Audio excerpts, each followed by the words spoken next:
चलिए चर्चा को आगे बढ़ाते हैं। गुरु और सूर्य के बाद अब बात करते हैं चंद्रमा की। व्यक्ति के जीवन में उम्र का वो कौन सा पड़ाव होता है जब चंद्रमा उसकी जिंदगी में सबसे ज्यादा प्रभाव डालता है, और किस उम्र में हमें चंद्रमा से जुड़े उपाय जरूर करने चाहिए। आइए पंडित जी से जान लेते हैं। तो पंडित जी, उम्र का वो कौन सा पड़ाव है जब चंद्रमा बहुत ज्यादा असर जिंदगी पर डालते हैं, और उपाय क्या है?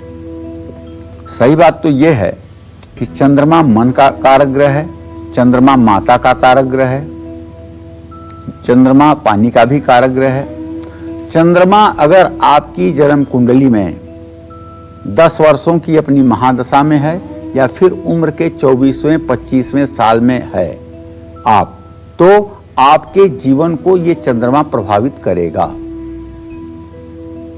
ऐसे में जिन लोगों पर चंद्रमा की दशा चल रही है, जो लोग 24 और 25 साल के हैं, वो चंद्रमा के उपाय जरूर करें। हर रोज चंद्रमा को निहारें। ओम श्राम श्रीम सौं सह चंद्रमसे नमः, या छोड़िए ये सब, ओम सोम सोमाय नमः। छोटा वाला मंत्र, अशुद्धि होने की कम गुंजाइश और परिणाम उतना ही। सोमवार को शिवलिंग पर दूध अर्पित करें। ओम नमः शिवाय का यथासंभव ज्यादा से ज्यादा जप करें। महामृत्युंजय मंत्र का नियमित जप करने से चंद्रमा का अशुभ प्रभाव कम हो जाता है।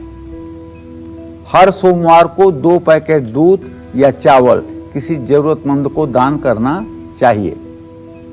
अपनी मां या दादी से चांदी का एक सिक्का लेकर हमेशा अपने पास रखना चाहिए। अपने गले में चांदी की एक चेन पहने या चांदी का कड़ा पहन लें। चंद्रमा के अशुभ प्रभाव को दूर करने के लिए चांदी के गिलास में पानी पिएं। दूध और दूध से बनी चीजों का ज्यादा से ज्यादा इस्तेमाल करें। किसी बुजुर्ग महिला या मां के पैर छूकर रोज आशीर्वाद लें। पूर्णिमा के दिन देसी घी की जोत जगाकर चंद्रमा को अर्घ दें। 2 मुखी रुद्राक्ष गले में धारण करें। कुंडली के 6ठे भाव में चंद्रमा हो तो दूध और पानी का दान कभी न करें। चंद्रमा 12वें भाव में हो तो धर्मात्मा या साधु को भोजन ना कराएं और ना ही दूध पीने के लिए दें। तो चलिए, ये तो छोटे छोटे चंद्रमा के दूषित प्रभाव थे जो आपके जीवन को खराब कर रहे थे, और मैंने बताया आपको उपाय। अब चंद्रमा के कुछ ऐसी भी स्थितियां हैं जिसमें बड़े बड़े ज्योतिषी हाथ उठा देते हैं, भैया कुछ नहीं हो सकता। वो कौन सी स्थितियां हैं जरा आप जान लीजिए। चंद्रमा और शनि दोनों अगर एक राशि में होंगे और खास करके 8वें घर में, 12वें घर में या 6ठे भाव में होंगे, तो ऐसे व्यक्ति को नींद नहीं आएगी। नींद की चाहे जितनी गोलियां खिलाकर देख लीजिए, 2 दिन नींद आएगी, फिर बात खत्म। ऐसा व्यक्ति आंख बंद करते ही सपना देखेगा और बुरे बुरे डरावने और भयानक सपने देखेगा, और खुद नहीं प्रभावित होगा, उसकी पत्नी और उसके बच्चे भी प्रभावित होंगे, उसके भाई बहन भी प्रभावित होंगे। अगर चंद्रमा के ऊपर पाप ग्रहों की दृष्टि है, केतु राहु की दृष्टि है, या केतु राहु के साथ चंद्रमा है, तो आप डिसीजन ही नहीं ले पाएंगे।